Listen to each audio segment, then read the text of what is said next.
ఎంతో రుచికరమైన, ఆరోగ్యకరమైన ఉలవచారు ఎలా చేయాలో చూద్దాం. ముందుగా పావు కప్పు ఉలవలను తీసుకొని ఫ్రై చేసుకొని గ్రైండ్ చేసి పక్కన పెట్టుకోవాలి.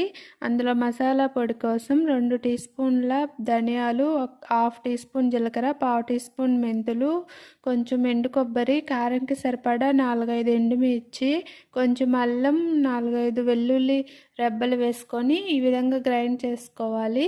తర్వాత కొంచెం చింతపండుని నానబెట్టుకొని చింతపండు రసం అయితే తీసి పక్కన పెట్టుకోవాలి. అందులో నీళ్లు కూడా పోసి అందులో ముందుగా గ్రైండ్ చేసి పెట్టుకున్న ఉలవల పొడిని అయితే ఉండలు లేకుండా కలిపి పక్కన పెట్టుకోవాలి. తర్వాత స్టవ్ మీద కడాయి పెట్టుకొని ఆయిల్ వేసుకొని ఆవాలు, మినపప్పు, ఎండుమిర్చి, ఉల్లిపాయ ముక్కలు, కరివేపాకు వేసుకొని ఫ్రై అయ్యేంత వరకు వేయించుకోవాలి. ఉల్లిపాయలు ఫ్రై అయిన తర్వాత అందులో ముందుగా పొడి చేసి పెట్టుకున్న ధనియాల పొడిని వేసుకొని అల్లం వెల్లుల్లి పచ్చివాసన పోయేంత వరకు ఫ్రై చేసుకోవాలి. తర్వాత ముందుగా కలిపి పెట్టుకున్న చింతపండు రసంని వేసుకోవాలి. అందులో కొంచెం నీళ్ళు కూడా యాడ్ చేసుకోవచ్చు కావాలి అనుకుంటే. అందులో పచ్చిమిర్చి 2 కట్ చేసి వేయాలి. 15 నుంచి 20 నిమిషాల పాటు సిమ్లో పెట్టుకొని ఉడికించుకోవాలి.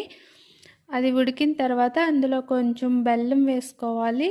2 నిమిషాల తర్వాత కొత్తిమీర వేసుకొని స్టవ్ ఆఫ్ చేసుకుంటే ఎంతో టేస్టీగా ఉండే ఉలవచారు అయితే తయారవుతుంది.